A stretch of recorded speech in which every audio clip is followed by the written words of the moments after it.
Hello, my fellow warriors. I am on vacation and I am at a historic site here in Missouri. It's called Fort Osage. It was a fort that was established by, by William Clark, I believe. He established this fort in 1808, I think was the date. And the fort's actually back over here behind me. I'll record some, but I'm currently following a trail, the trail that you see behind me here, that heads to a Lewis and Clark marker along the Lewis and Clark Trail. I almost said Lois and Clark, you know, like the Lois and Clark, The New Adventures of Superman. Haha. I just walked through a big old spider web. That sucked. Oh wow, the trail just completely vanishes. That's amazing. Actually, you'll get to see a view of the fort from down below because it's actually up on a hill to my side now. It's located on the Missouri River. Back in the early 1800s, you know, the fur trade was thriving, and the United States government. Ooh, yeah, look at that. I don't know if you can see that big old spider web or not right there. That's a big one. Don't want to walk through that one. Probably never walk out of here again, get eaten alive by spiders. And yes, I know you can't get eaten alive by spiders. The United States government decided they wanted to put a fort down somewhere here in overlooking the Missouri River that could be used, you know, not only as a military presence, but also as a trade center. So you can see the fort up there. That's not the original fort. The original fort was basically vanished 1836. I think is what they said, and the raw materials were pulled apart and taken to taken down the river, I think, to help build actually Fort Osage was supposed to be rebuilt elsewhere, and I think the materials were used to help build a town or something along those lines. You can see the river right here behind me, but over there was like a docking point. It was like a perfect natural docking point for boats going down the river and everything. The historian said that the people coming down the river with furs and everything for trade, and actually in the surrounding area there was thousands of Indians, you know, in the surrounding area, Native Americans in the surrounding area, the Osage mostly. But there were a couple other tribes. The people that were fur trading, they pushed their boats along with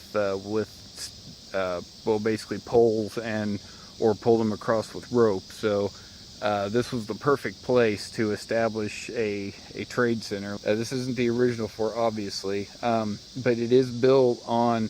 Archaeologists found, you know, remains of a couple of the original foundations, plus Clark had, being who he is, had made very specific measurements and map of how the fort was originally laid out. So they constructed it on the foundations in the 1950s, on the original foundations, at least the ones that they could find, and then they rebuilt it around what Clark had written out or drawn out. So it's just really cool. And then here you can see the marker that William Clark. Yeah, see, the fort you see today was rebuilt after World War II and represents approximately 1/3 of the original structure. Right here is the original fort structure. It had not only the military portion of the fort, but it had a wall going out here, and then the trade stores along here, and then a bunch of other buildings right there. But and what they've rebuilt was the original military portions of the fort, and then the trade store and another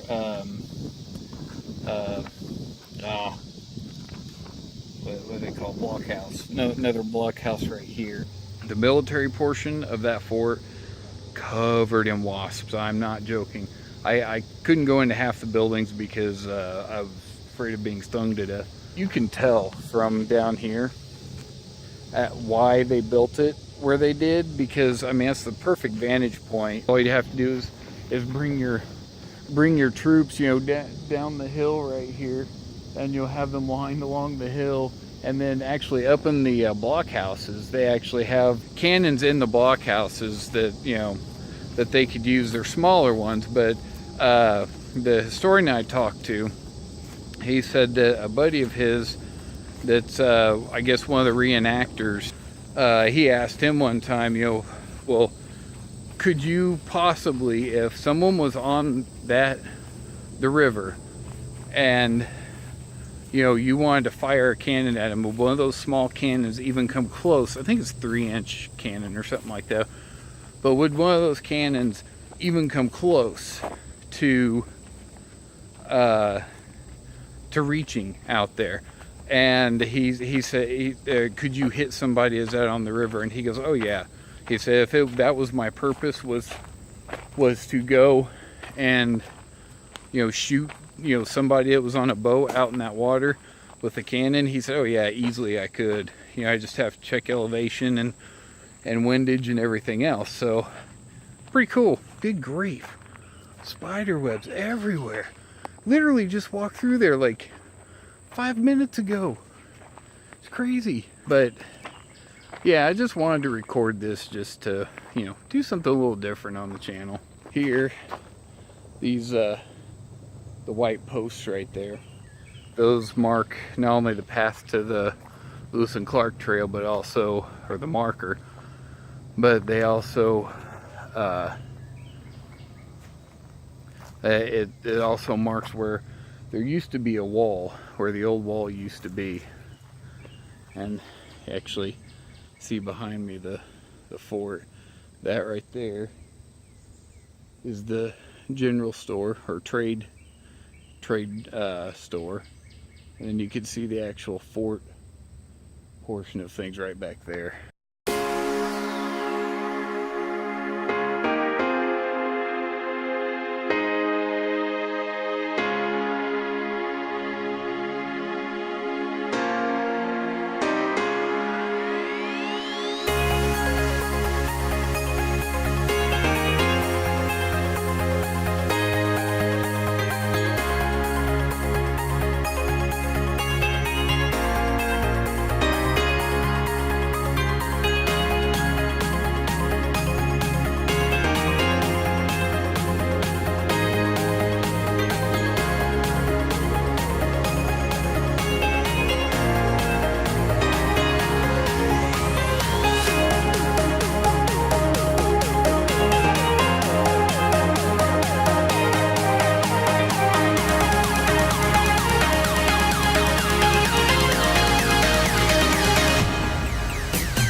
Wasp, really? Come on, guys. Really? Wasps all over the place. Don't sting me.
Okay, this canoe, see right here, was actually dug out of the bank of the Blue River. This is actually an original, an actual artifact. This is a legit dugout canoe that the Native Americans actually carved out. That is so neat. French naval howitzer circa 1710. Dating from the early 1700s, this cannon is similar to those which would have been used to defend Fort Osage. The cannon tube is cast bronze and is supported by the original wooden carriage with iron hardware.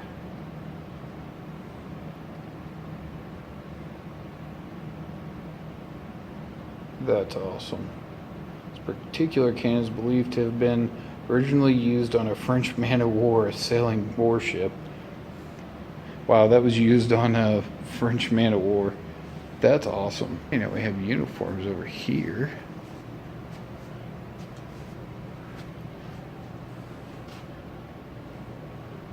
Look at those original buttons. Those aren't reproductions, those are real. That's cool.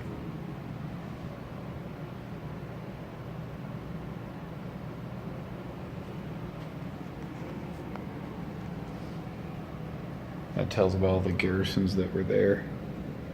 That's neat. I think these are all recovered from the fort during excavation. Old spoons, knives. Actually, it might be a shaving tool. Pipe. I have no clue what that is. Oh, look at that. Old half dollars and Spanish coins and everything.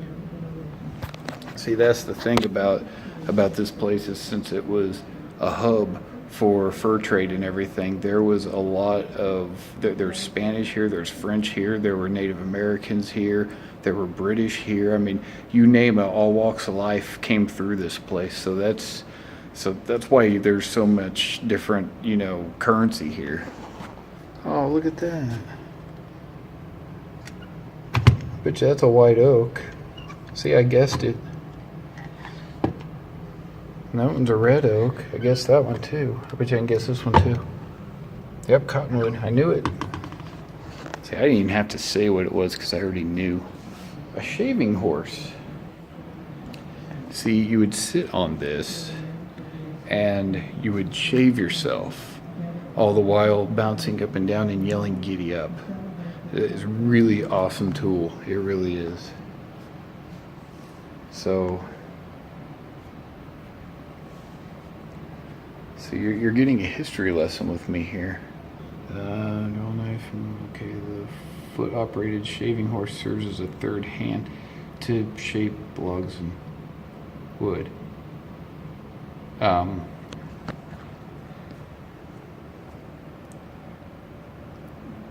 They're actually wrong. I was right about the purpose of that. Let's move on. These are the kind of goods they traded. Tassels for graduation caps.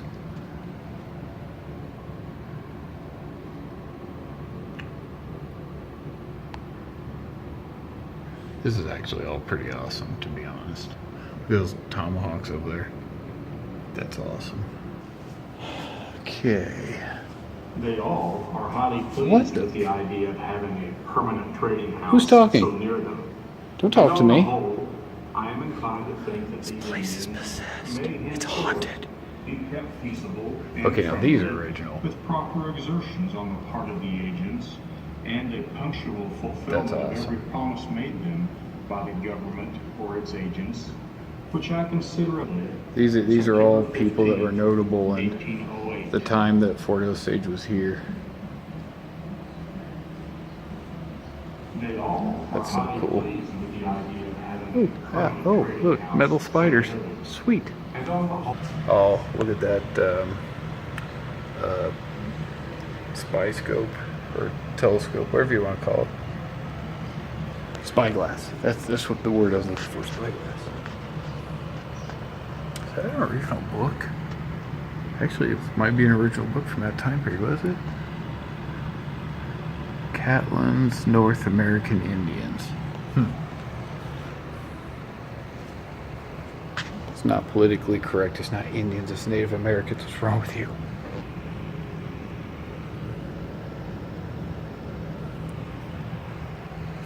Star U.S. flag. See, there's a trap, and there's some furs. Those are actual legit furs too. Kind of scares me. The squished beaver. Ugh. Gross. Ooh, hey, a teepee. That's cool. You'll get to see a teepee in a second. This thing motion activated or? Ooh. Ew. You're gonna scream at me after I walk away, aren't you?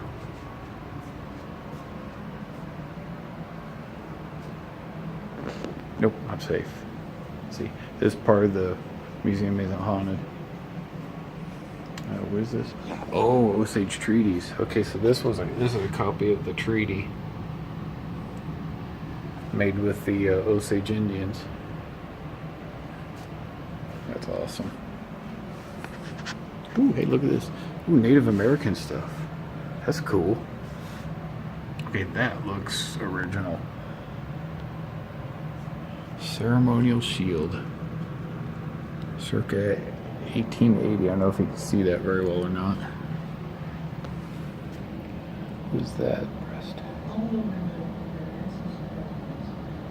That's so cool.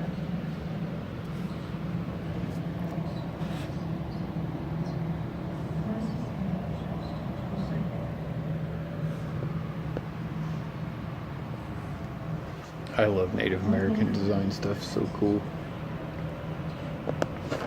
Okay, just so you know, those people, they're volunteers. They volunteered to be stuck behind this glass. I know those aren't mannequins, those are real people. They're really good at holding still. Hi guys. Okay, here's the teepee I was telling you about. Pretty cool. Oh, somebody needs to tell them that they got a hole in the side of their tent. So this is a reproduction of what it would have been like. Made out of furs and everything.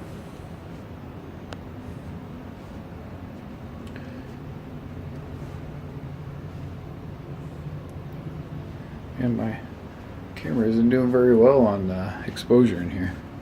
That's neat though. That's so cool. Ooh, arrowheads.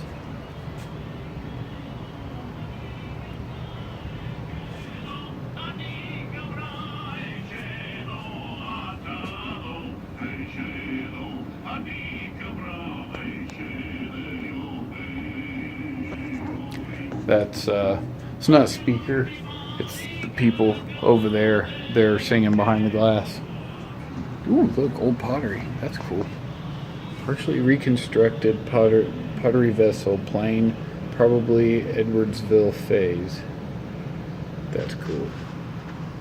Ceramic artifacts excavated in the 1960s and 70s from the Sibley site.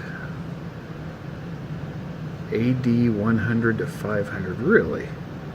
So these are actually older than Fort Osage by about 1,300 years. That's pretty cool. Fired clay with fingerprint, really? Can we see it? Oh yeah. Where's the fingerprint? Oh, I see it.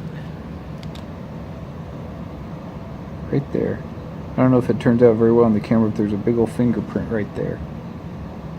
That's cool. Oh yeah, see, here's the layout of Fort Osage right now. You had the military portion right here, and then the trader and another blockhouse over here. But Fort Osage, such an amazing, amazing place. Ooh, what's this?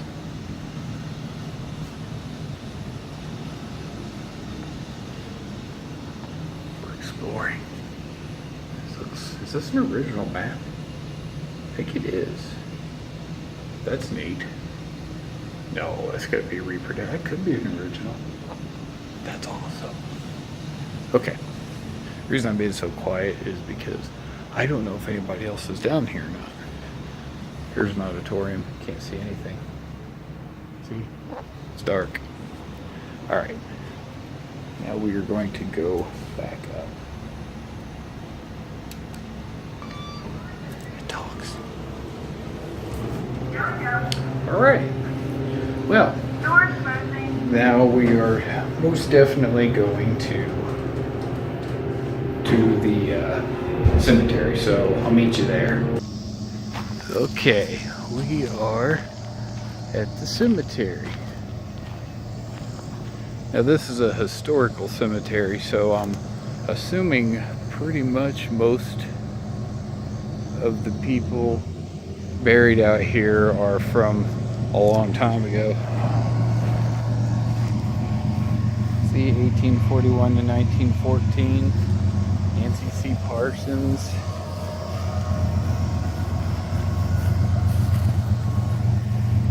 Does this say Katie something died? Annie L. died.